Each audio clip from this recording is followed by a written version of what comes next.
Suasana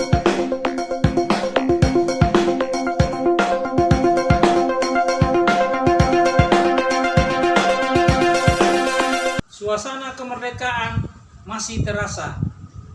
Perjuangan para pahlawan kita akan melanjutkan.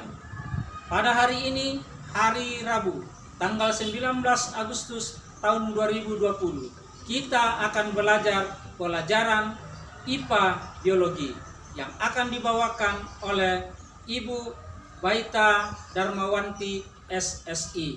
Selamat mengikuti. Selamat berjumpa kembali anak-anakku sekalian. Hari ini kita akan melanjutkan materi kita yang lalu, yaitu tentang sistem reproduksi pada tumbuhan dan hewan. Pada pertemuan sebelumnya kita sudah membahas tentang sistem reproduksi pada tumbuhan. Kali ini kita akan membahas tentang sistem reproduksi pada hewan. Sama halnya dengan pada tumbuhan, pada hewan juga reproduksinya bisa dengan dua cara, yaitu dengan cara vegetatif atau tak kawin dan dengan cara generatif atau kawin. Secara vegetatif pada hewan ada 3 cara lagi. Yang pertama, fragmentasi. Fragmentasi berarti pemenggalan atau pemotongan. Organisme mengalami pemotongan atau memotong badannya, dan dari setiap potongan-potongan itu akan terbentuk individu baru. Ini contohnya pada cacing pipi atau cacing pita dan cacing tanah misalnya. Sementara yang berikut adalah pembentukan tunas. Pembentukan tunas misalnya pada ubur-ubur. Ubur-ubur memiliki 2 fase dalam kehidupannya. Ada fase polip dan ada fase medusa. Fase polip yaitu di mana organisme ini tidak dapat berpindah tempat. Ubur-ubur atau hidra akan tumbuh pada suatu tempat dan menghasilkan tunas.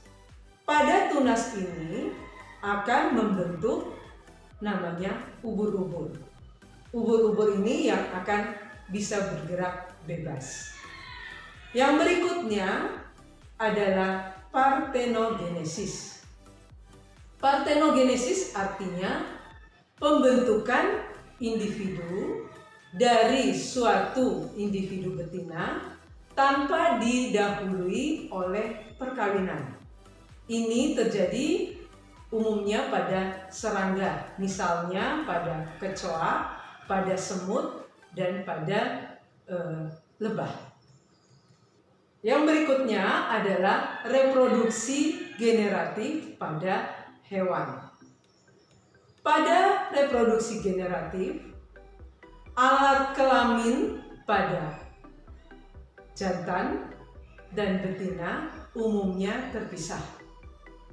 Dan alat kelamin jantan akan menghasilkan sperma yang dihasilkan oleh testis, dan alat kelamin betina menghasilkan sel telur atau ovum yang dihasilkan oleh ovarium.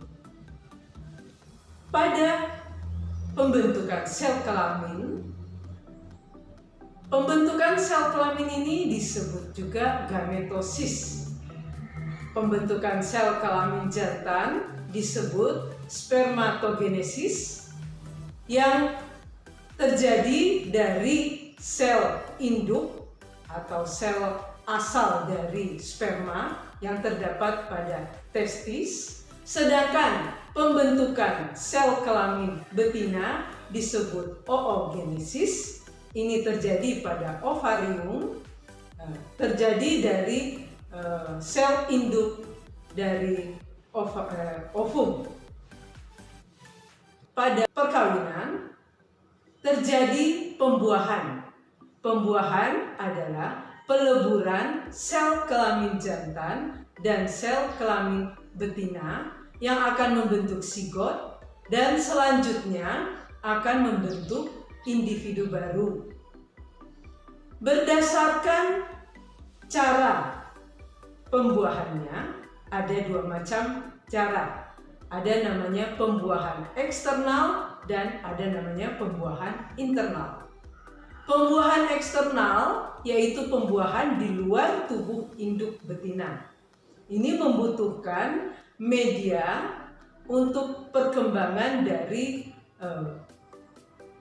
individu zigot, ya, hasil peleburan sel kelamin tadi untuk membentuk individu baru.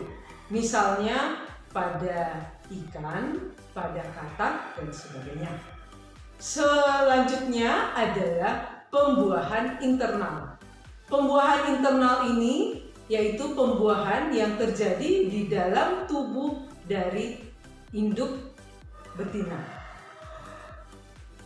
Perbedaan antara pertumbuhan dan perkembangan yaitu pertumbuhan adalah perubahan jumlah dari sel dan ukuran dari sel. Jadi pertumbuhan ini dapat dilihat dan menyebabkan ukuran bertambah, ukuran dari suatu organisme bertambah. Pertumbuhan juga bersifat irreversible. Irreversible artinya tidak dapat kembali ke ukuran semula. Sementara perkembangan adalah proses menuju kedewasaan. Ini lebih pada fungsional.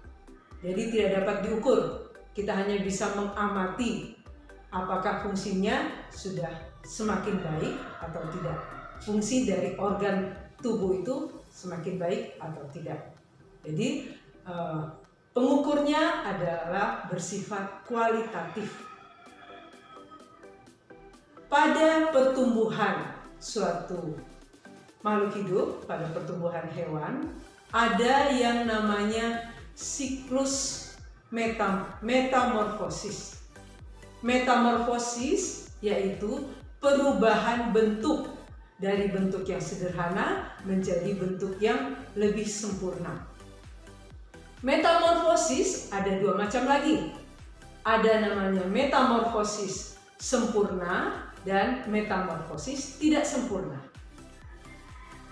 Perbedaannya adalah metamorfosis sempurna yaitu perubahan suatu organisme dari bentuk yang sederhana menjadi bentuk yang menyerupai induknya, dan pada setiap fase-fase perubahan kita bisa melihat adanya perbedaan bentuk dari organisme itu.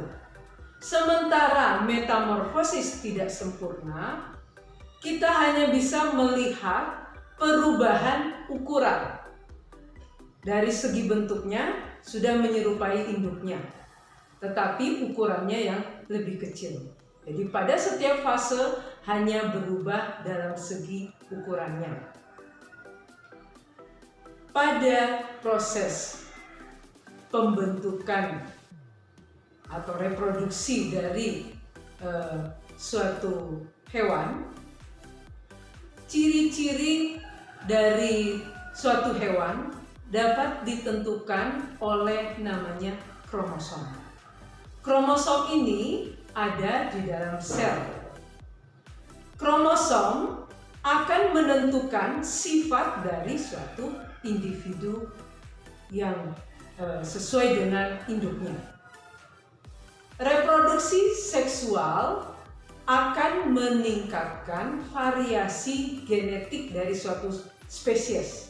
Mengapa demikian? Karena adanya pertemuan dari dua sel kelamin dari dua individu. Sementara pada pertumbuhan, pada reproduksi secara vegetatif, sifat dari suatu individu baru sama dengan induknya. Jadi tidak ada perubahan atau tidak ada variasi sifat dari generasi selanjutnya atau individu baru. Selanjutnya adalah pembelahan sel. Pembelahan sel ada dua cara, yaitu pembelahan secara mitosis dan pembelahan secara meiosis. Pembelahan secara mitosis yaitu pembelahan dari satu sel menjadi dua sel, dan dari dua sel menjadi 4 sel, dan seterusnya, dengan jumlah kromosom sama dengan induknya. Pada pembelahan mitosis ini terjadi pada proses pertumbuhan, menyebabkan ukuran dari suatu organisme semakin bertambah. Sedangkan pembelahan meiosis yaitu pembelahan sel dari satu sel menjadi 4 sel dengan jumlah kromosom setengah dari induknya. Sehingga jumlah kromosom ini dapat menjadi sama pada individu baru apabila terjadi perkawinan. Pembelahan sel secara meiosis ini terjadi pada proses pembentukan sel kelamin atau gamet. Oke?